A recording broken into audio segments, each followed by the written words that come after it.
Listen to everyone, read everything, and believe absolutely nothing unless you can prove it with your own research. William Cooper, ex-Navy intelligence officer. Hello and welcome to the U-Verify report. My name is Waldemar. Today we're going to be talking about the situation in Syria and how you are being lied to by omission. Stay with us.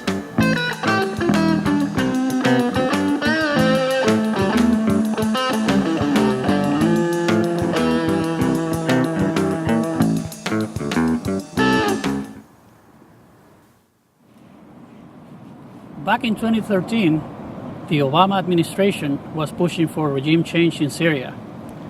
Their plans came to a screeching halt when several entities came up with their own studies debunking the chemical attack as it was blamed on the Syrian government. The first document that I'm going to show you is called Possible Implications of Faulty U.S. Technical Intelligence in the Damascus Nerve Agent Attack of August of 2013, and it looks something like this. The document is online, and you can search for the link. We're going to provide links later. The author of this report is Richard Lloyd, former UN weapons inspector with the Tesla Laboratories Incorporated in Arlington, Virginia.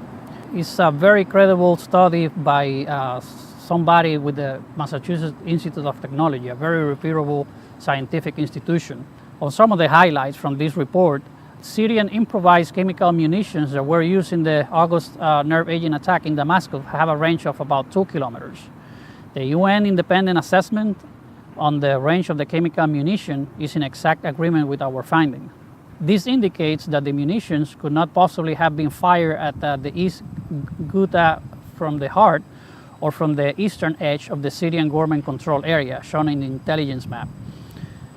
This mistaken intelligence could have led to an unjustified U.S. military action based on false intelligence. And if you guys remember, the weapons of mass destruction lie from back in the 90s, it was used as a justification to get into Iraq. So they're recycling the same lie to try to push for regime change in Syria. Every time there is a chemical attack in Syria, it's because the rebels are provided with chemical agents by Western intelligence agencies to then blame it on Assad and push for regime change that way. There is also another piece of information that is well known, is from the United Nations Carla del Ponte, and the report was published by the BBC, and it looks something like this. You can search for that title on the internet and go straight to the source. And it reads, UN Del Ponte says evidence Syria rebels use sarin gas. Testimony from victims of the conflict in Syria suggests rebels have used the nerve agent sarin, a leading member of a UN Commission of Inquiry has said. So again, this was back in 2013. The Obama administration has been lying for a while back then regarding what really happened. They never advertised this piece of information. They never advertised the MIT findings, but they kept pushing for regime change after the fall of Gaddafi. So that there is a very familiar pattern by now of how the U.S. intervenes overseas and using the humanitarian intervention lie and the weapons of mass destruction lie. This goes back way back a couple of decades. There is also another document that I think is very useful to show because it's part of the long history of mainstream media lies, if you will. If you look for this other document called Bringing Real Muscle to Bear Against Syria from September 14th of 1983, it's online also. You can verify it. It's declassified. It reads, summary, Syria at present has a hammerlock on U.S. interests both in Lebanon and in the Gulf, through closure of Iraq's pipeline, thereby threatening Iraqi internationalization of the war. The U.S. should consider sharply escalating the pressures against Assad through covertly orchestrating simultaneously military threats against Syria from three border states hostile to Syria. I want to highlight when they say covertly orchestrating simultaneous military threats against Syria. So there is a long history of what we call false flags, which are operations where you fake or blame an attack on your opponent for political or military purposes. And this was back in 1983. There is a long history of the U.S. trying to take the Assad government that goes back a few decades.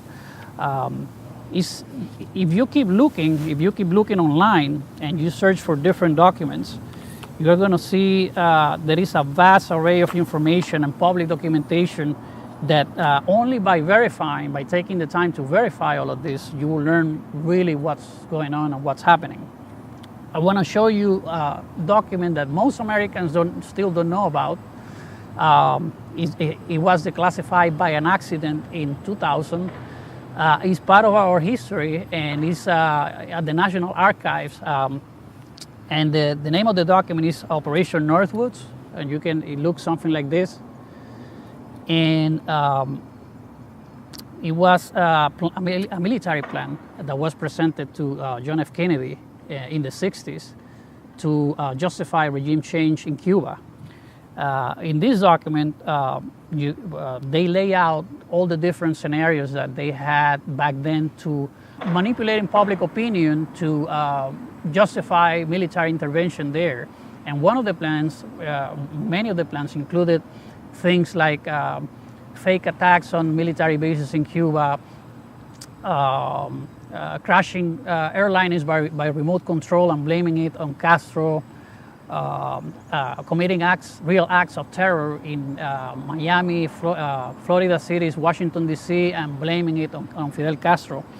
And we can read some lines from this historical document, and I encourage you to go read it. It's about 15 pages long, but pages 8, 9, and 10 are very telling. For example, on page 8, we find we could blow up a U.S. ship in Guantanamo Bay and blame Cuba.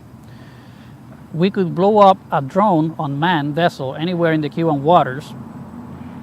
We could arrange to cause such an incident in the vicinity of Havana or Santiago as a spectacular result of the Cuban attack from the air or sea. We could develop a communist Cuban terror campaign in the Miami area, in other Florida cities, and even in Washington. Casualty lists in U.S. newspapers will cause a helpful wave of indignation.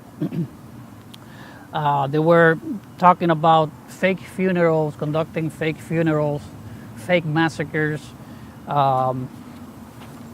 sinking a boatload of Cubans en route to Miami, to then blame it on Castro. So it's a long document. It's fascinating to see into the minds of military planners and how they propose these operations to the government covertly, and the public still doesn't know that this is going on.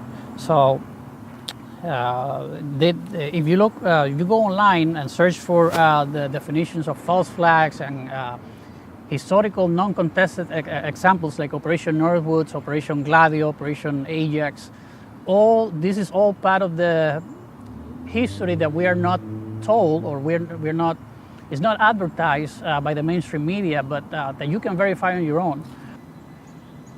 There is one more document that I want to show you. It's Declassified Cia Memo 1035-960. It was a document that was also declassified by accident, and it was put together back in the 60s during the Warren Commission. And what is interesting about this document is that when you read it, you realize how the government agencies like the Central Intelligence Agencies and the NSA and all these guys, they operate behind the scenes and work with the mainstream media to manipulate public opinion. And in this document, you will realize where the term conspiracy theory began as a pejorative.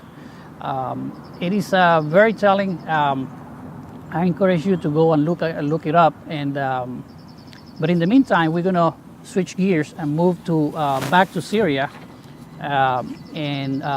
Yesterday, a famed war reporter called Robert Fisk He's already in Syria, and he concluded that no people were gassed in the Syrian chemical attack. In addition to that, the Russians are having difficulties finding any victims of the attack, and so far there is no evidence of any chemical agents having been found. So I'm going to read just briefly from the article. This was published at Zero Hedge, but there is also links to the New York Times and other publications that lend credence to what Robert Fisk is saying, because he's a very well-known journalist, an award-winning journalist. Robert Fisk bombshell first-hand account for the UK Independent runs contrary to the nearly every claim circulating in major international press concerning what happened just over a week ago on April 7th in an embattled suburb outside Damascus. Not only has the veteran British journalist found no evidence of mass chemical attack, but he has encountered multiple local eyewitnesses who experienced the chaos of that night, but who say the gas attack never happened. Fisk is the first Western journalist to reach and report from the site of the alleged chemical weapons attack, widely blamed on Assad forces. With this, we're going to conclude our first episode of the U-Verify report, and we hope that you use some of the documents we have presented today to talk to your neighbors and family members and post to your social media accounts, so that we can do something about the situation in Syria and expose the mainstream media for the dirty work that they do on behalf of some of these intelligence agencies. So we hope that you stay tuned for more reports, and thank you for tuning in.